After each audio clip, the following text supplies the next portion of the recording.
जी। तो ये हम ये माने कि सरकार ने एक ऑप्शन जो तैयार कर लिया है ओबीसी वोटर्स का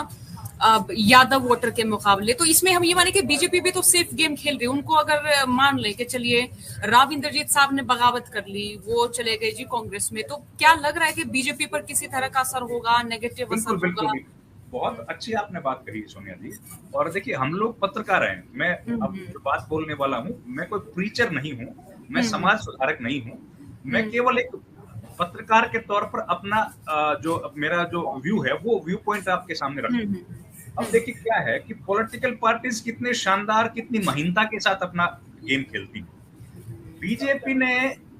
एक राजनीति यहाँ पर 2014 में शुरू की है। राजनीति पहले से है वो, लेकिन उन्होंने उसको और तेज धार दी। जो थोड़ी-थोड़ी कभी-कभी कुंद होती दिखती थी, उन्होंने उसको दोबारा से उफान पर लेके आए और उन्होंने जाट और गैर जाट की पॉलिटिक्स शुरू की। अब अगर गैर जाट की पॉलिटिक्स हरियाणा में की जाएगी, तो उसमें जो सबसे बड़ा वोट बैंक है,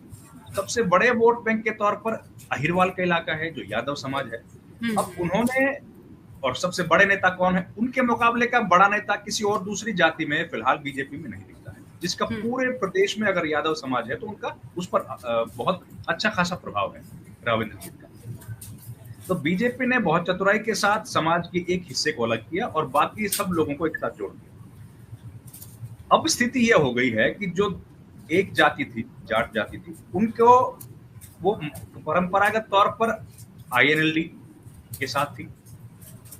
लेकिन जब आईएनएलडी की पार्टी टूट गई 2019 के चुनाव से पहले और परिवार जो चौटाला परिवार था उसमें जिस तरह से दो धड़े बन गए और उन्होंने एक अलग पॉलिटिकल पार्टी बना ली,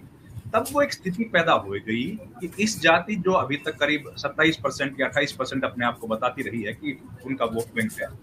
वो वोट बैंक एकदम उनके पास लीडरलेस हो गया। कोई ऐसा नेता नहीं था कि वो उनको शरण दे पाए या वो अपने आप को किसी नेता के पीछे खड़े करें। तो तब ये वक्त आया कि जब भूपेंद्र सिंह हुड्डा के तौर पर उनको एक लीडर दिखा और पूरा वोट बैंक शिफ्ट हो गया भूपेंद्र सिंह हुड्डा के। तो अब जब भूपेंद्र सिंह हुड्डा के साथ एक वोट बैंक शिफ्ट हो गया, तो उनको कहा जाने लगा कि भूपेंद्र सिंह हुड्डा जो है वो जाट नेता बन गए हैं।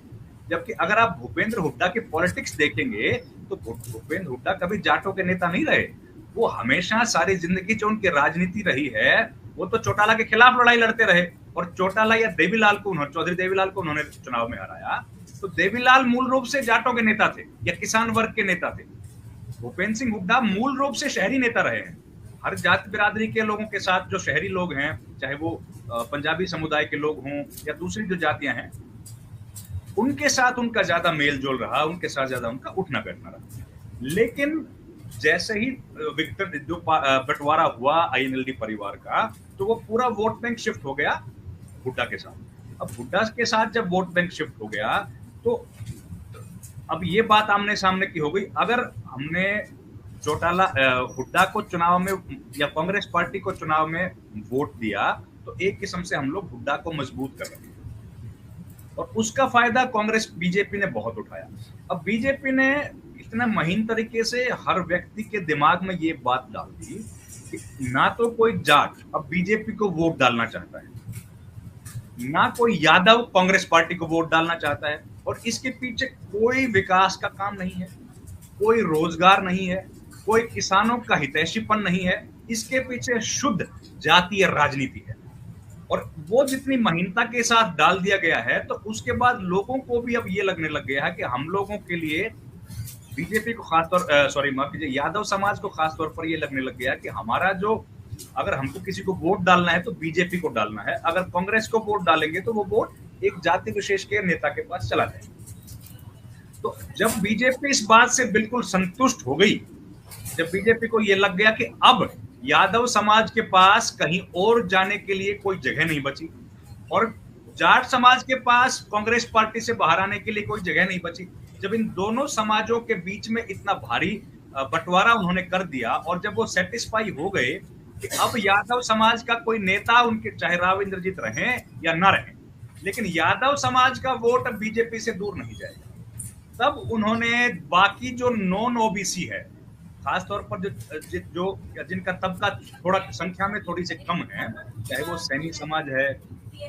या उनके साथ जुड़े जितने भी ओबीसी जो गुर्जर समाज है, जितने भी सारी जातियां हैं, उन सब जातियों को कंसोलिडेट करने की कोशिश की है और उसमें काफी कामयाबी बीजेपी को मिली है। तो उनके कंसोलिडेशन का काम उन्होंने नायब सिंह सैनी के माध्यम से किया और इसीलिए उन्होंने दक्षिण हरियाणा या देशवाल की बेल्ट उन सब इलाकों को छोड़कर उत्तर हरियाणा से एक ओबीसी नेता को चयन किया और उस नेता को उन्होंने मुख्यमंत्री बनाया, जिससे उनका जो मूल रूप से प्रभाव का क्षेत्र था वो प्रभाव का क्षेत्र एक तो मजबूत हो, एक बात, और दूसरा जिन जातियों में उनको लगता था कि कांग्रेस पार्टी सेंध लगा सकती है, उस सेंध को खत्म करने की कोशिश की। और बीजेपी इतनी कॉम्प्लिसेंट हो गई है, बीजेपी इतनी कॉन्फिडेंट है कि अहिरवाल का वोट उनके साथ हमेशा बना रहेगा, उसको जाने के लिए अब कोई जगह नहीं बची है। तब जाकर के उन्होंने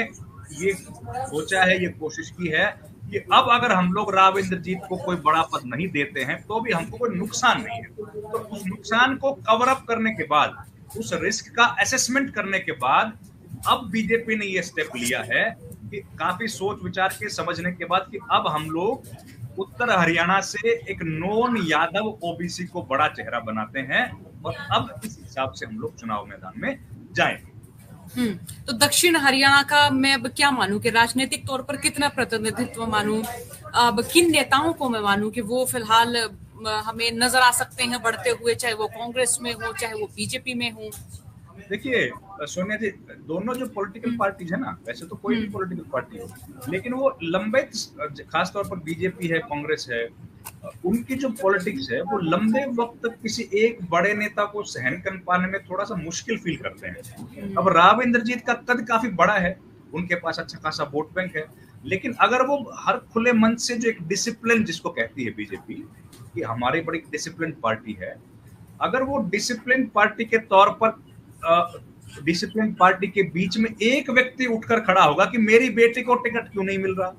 जब चौधरी बीरेंद्र सिंह के बेटे को टिकट मिल सकता है, उनकी बीवी को टिकट मिल सकता है, तो राव इंद्रजीत की बेटे में क्या दिक्कत है? तो जब ये बातें वो कह सकते हैं मंच से, एक बात, दूसरी बात वो कहते हैं कि मेरी वजह से सरकार बनी है 2 बार, वो ये कह सकते हैं कि मुझे मंत्री, केंद्र में कैबिनेट मंत्री नहीं बनाया जा रहा, मुझे मुख्यमंत्री नहीं बनाया जा रहा। तो इस तरह की जब बातें होती हैं तो खासतौर पर बीजेपी जैसी पार्टी में, जिसका चरित्र हमने देखा कि जो एक व्यक्ति ने जो बात कही उस वही बात तमाम कार्यकर्ता बोलते हैं,